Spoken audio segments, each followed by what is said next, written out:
ಸಹೋದರ ಸಹೋದರಿಯರೇ, ಬೈಬಲ್ ಶ್ರೀಗ್ರಂಥದಲ್ಲಿರುವ ಧೀಮಂತ ಮಹಿಳೆಯರ ಈ ಸರಣಿ ಮಾಲಿಕೆಯಲ್ಲಿ ಇಂದು ನಾವು ಕೇಳಲ್ಪಡುವ ಮಹಿಳೆ 2ನೇ ಮಕ್ಕಬೇಯರ ಪುಸ್ತಕ 7ನೇ ಅಧ್ಯಾಯದಲ್ಲಿ ಬರೆದಿರುವಂತಹ 7 ಗಂಡು ಮಕ್ಕಳ ತಾಯಿ.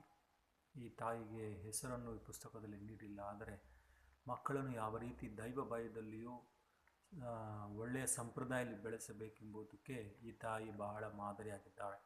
ಅಷ್ಟೇ ಅಲ್ಲದೆ ಈ ತಾಯಿ ಹಳೆ ಒಡಂಬಡಿಕೆಯಲ್ಲಿ ಮಾತೆ ಮರಿಯಮ್ಮನವರ ಮುನ್ನುಡಿಯಾಗಿದ್ದಾರೆ. ಏಕೆಂದರೆ ಮಾತೆ ಮರಿಯಮ್ಮನವರು ಸಹ ತನ್ನ ಒಬ್ಬನೇ ಮಗ ಶಿಲುಬೆಯ ಮೇಲೆ ಸಾಯುವಾಗ ಅವರು ಶಿಲುಬೆ ಬುಡದಲ್ಲಿ ನಿಂತು ಮಗನಿಗೆ ಪ್ರೇರಣೆಯಾಗಿದ್ದರು.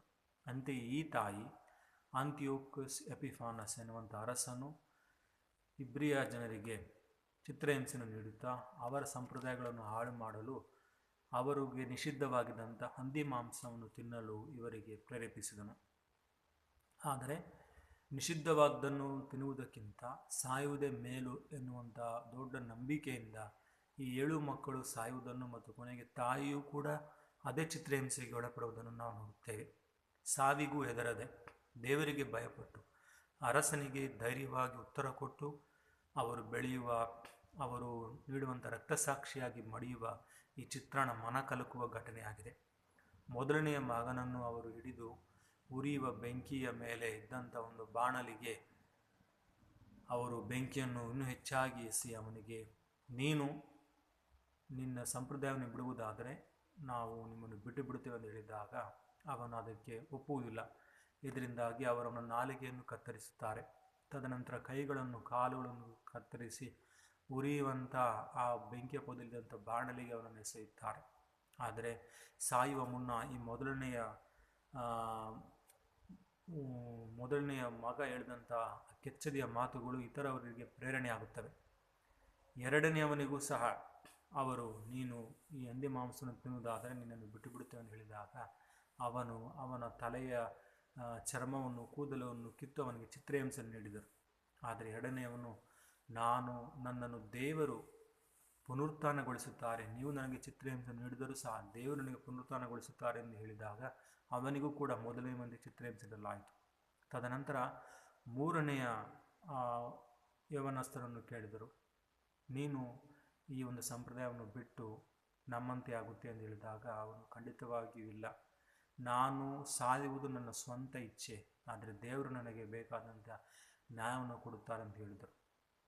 4ನೆಯವನನ್ನು ಸಹ ಇದೇ ರೀತಿ ಚಿತ್ರಹಿಂಸೆಗೆ ಒಳಪಡಿಸಿದಾಗ ಆ 4ನೆಯವನು ಹೇಳಿದಂಥ ಮಾತುಗಳು, ಅರಸರೇ, ನೀನು ಮನುಷ್ಯರ ಮೇಲೆ ಅಧಿಕಾರವನ್ನು ಚಲಾಯಿಸುತ್ತೀಯ, ಆದರೆ ದೇವರು ನಮ್ಮೆಲ್ಲರಿಗೂ ಬೇಕಾದಂಥ ನ್ಯಾಯವನ್ನು ನಮಗೆ ನೀಡುತ್ತಾರೆ. ಒಂದು ತಿಳಿದುಕೋ, ನೀನು ಈ ಇಹಲೋಕದಲ್ಲಿ ಅಧಿಕಾರವನ್ನು ಹೊಂದಿರುತ್ತೀಯ ವಿನಃ ಬರುವ ಜೀವಂತರ ಲೋಕದಲ್ಲಿ ನಿನಗೆ ಯಾವ ಅಧಿಕಾರವೂ ಇರುವುದಿಲ್ಲ ಎಂದು ಅರಸನಿಗೆ ಕೆಚ್ಚದೆಯ ಮಾತುಗಳನ್ನು 4ನೆಯವನು ಹೇಳುತ್ತಾನೆ. ತದನಂತರ 5ನೆಯವನಿಗೂ ಸಹ ಇದೇ ರೀತಿ ಚಿತ್ರಹಿಂಸೆ ನೀಡುತ್ತಾರೆ. ಆದ ನಂತರ 6ನೆಯವರು, ಹೀಗೆ 6 ಮಕ್ಕಳು ತನ್ನ ಎದುರಿಗೆ ಅವರು ಸಾಯುತ್ತಿದ್ದರೂ ಸಹ ತಾಯಿ ಅವರೆಲ್ಲರಿಗೂ ಉತ್ತೇಜನ ನೀಡುತ್ತಾ ಹೇಳಿದಂಥ ಮಾತುಗಳು, ದೇವರು ನೀವು ಯಾವ ರೀತಿ ನನ್ನ ಉದರದಲ್ಲಿ ರೂಪಗೊಂಡಿರೋದು ನನಗೆ ತಿಳಿದಿಲ್ಲ, ಎಲ್ಲರಿಗೂ ಜೀವನ ಕೊಡುವಂಥ ದೇವರು ಸಹ ನಿಮಗೆ ಜೀವನ ಕೊಟ್ಟಿದ್ದಾನೆ. ಆದ್ದರಿಂದ ನೀವೆಲ್ಲರೂ ದೇವರಿಗೆ ವಿಧೇಯರಾಗಿ ನಡೆದು ಅಂತಿಮ ತೀರ್ಪಿನ ದಿನದಲ್ಲಿ ನಾನು ನಿಮ್ಮನ್ನು ದೇವರಿಂದ ಮತ್ತೆ ಆ ದೇವರ ಕೃಪೆಯಿಂದ ನಾನು ಪಡೆಯುತ್ತೇನೆ ಎಂದು ತಾಯಿ ಅವರಿಗೆ ಉತ್ತೇಜನವನ್ನು ನೀಡಿದಂಥ ಮಾತುಗಳು. ಕೊನೆಯದಾಗಿ ಅರಸನು 7ನೆಯವನಿಗೆ ಚಿಕ್ಕ ಹುಡುಗನಿಗೆ ಕರೆದು, ನೋಡು, ನಾನು ಹೇಳೋದನ್ನು ಕೇಳುವುದಾದರೆ ನಿನಗೆ ಐಶ್ವರ್ಯವಂತವನ್ನಾಗಿ ಮಾಡುತ್ತೇನೆ, ನಿನಗೆ ನನ್ನ ಆಸ್ಥಾನದಲ್ಲಿ ಒಂದು ಮಂತ್ರಿಸ್ಥಾನ ನೀಡುತ್ತೇನೆ ಎಂದು ಅವನಿಗೆ ಹಲವಾರು ಬಯಕೆಗಳನ್ನು ತೋರಿಸಿದ. ಅಷ್ಟೇ ಅಲ್ಲದೆ ತಾಯಿಯನ್ನು ಸಹ, ನೀನು ಆ ಕೊನೆಯ ಮಗನಿಗಾದರೂ ಒಳ್ಳೆಯ ಮಾತುಗಳನ್ನು ಕೇಳಿ ನಮ್ಮ ಅಣತಿಯಿಂದ ನಡೆಯಲು ನೀನು ಅವನಿಗೆ ಉತ್ತೇಜನ ಮಾಡೆಂದು ಹೇಳಿದಾಗ ತಾಯಿ ಸನ್ನೆಯಲ್ಲಿ ಮಾತ್ರ ಅರಸನಿಗೆ ಉದಯನಾಗುವಂತೆ ಹೇಳಿದಳು. ಆದರೆ ಆ ಹುಡುಗನ ಹತ್ತಿರ ಬಂದು ಆ ಹುಡುಗನ ಭಾಷೆಯಲ್ಲಿ ತಾಯಿ ಹೇಳಿದಂಥ ಮಾತುಗಳು, ದೇವರಿಗೆ ಭಯಪಡು, ನಿನ್ನ ಸಹೋದರರಂತೆ ನೀನು ಸಹ ದೇವರಿಗೆ ಭಯಪಟ್ಟು ದೇವರಿಗೆ ವಿಧೇಯನಾಗು ಎಂದು ಹೇಳುತ್ತಾಳೆ. ಇನ್ನೂ ತಾಯಿ ಮಾತನಾಡುತ್ತಿರುವಾಗಲೇ ತಕ್ಷಣ ಆ ಚಿಕ್ಕ ಬಾಲಕನು, ಏಕೆ ನನಗೋಸ್ಕರ ಕಾಯುತ್ತೀರಿ, ನಾನು ಅರಸನ ಮಾತುಗಳನ್ನು ಕೇಳುವುದಿಲ್ಲ, ನಾನು ಸಹ ನನ್ನ ಸಹೋದರನ್ನು ಹಿಂಬಾಲಿಸುತ್ತೇನೆ ಎಂದು ಕೆಚ್ಚದೆಯ ಮಾತುಗಳನ್ನು ಕೇಳಿದಾಗ ಅರಸನಿಗೆ ಕೋಪಗೊಂಡು ಅವನಿಗೂ ಸಹ ಮಿಕ್ಕ 6 ಸಹೋದರರಂತೆ ಚಿತ್ರಹಿಂಸೆ ನೀಡಿ ಅವರನ್ನು ಸಂಹರಿಸಲಾಯಿತು. ಕೊನೆಗೆ ತಾಯಿಯೂ ಸಹ ಅದೇ ಚಿತ್ರಹಿಂಸೆಗೆ ಗುರಿಯಾಗುತ್ತಾಳೆ. ಆತ್ಮೀಯರೇ, ದೇವರಿಗೆ ನಿಷಿದ್ಧವಾದನ್ನು ಮಾಡುವುದಕ್ಕಿಂತ ಸಾವೇ ಮೇಲು.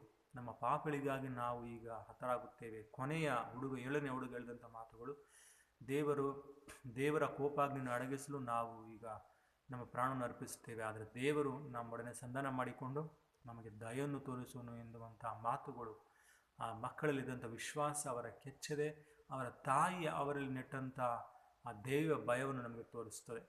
ಆದ್ದರಿಂದ ಇಂದು ನಮ್ಮ ಮಕ್ಕಳು ಭವಿಷ್ಯದಲ್ಲಿ ಬೆಳೆಯಬೇಕಾದರೆ ಅವರಿಗೆ ಬೇಕಾದಂಥ ದೈವ ಭಯ, ವಿಶ್ವಾಸ ಮತ್ತು ಪ್ರೀತಿ ಇವುಗಳನ್ನು ತಂದೆ ತಾಯಿಗಳಾದ ನಾವು, ಜ್ಞಾನ ತಂದೆ ತಾಯಿಗಳಾದ ನಾವು ನಮ್ಮ ಮಕ್ಕಳಿಗೆ ಬೆಳೆಸಲು, ಅವರಲ್ಲಿ ಮೂಡಿಸಲು ನಾವು ಈ ತಾಯಿಯಂತೆ ನಾವು ಪ್ರೇರೇಪಣೆಗೊಳ್ಳುವಂತೆ ಪ್ರಾರ್ಥಿಸೋಣ. ಅಂತೆಯೇ ಯಾವ ರೀತಿ ಈ ತಾಯಿ ತನ್ನ 7 ಮಕ್ಕಳು ಹತರಾಗುವುದನ್ನು ನೋಡಿದಳು, ಅಂತೆಯೇ ಮಾತೆ ಮರಿಯಮ್ಮನವರು ಸಹ ತನ್ನ ಒಬ್ಬನೇ ಮಗ ಶಿಲುಬೆಯ ಮೇಲೆ ಹತರಾಗುವುದನ್ನು ನೋಡಿ ನಮ್ಮೆಲ್ಲರ ಬದುಕಿನ ರಕ್ಷಣೆಗಾಗಿ ತನ್ನ ಒಬ್ಬನೇ ಮಗನನ್ನು ನಮಗಾಗಿ ಅರ್ಪಿಸಿದರು.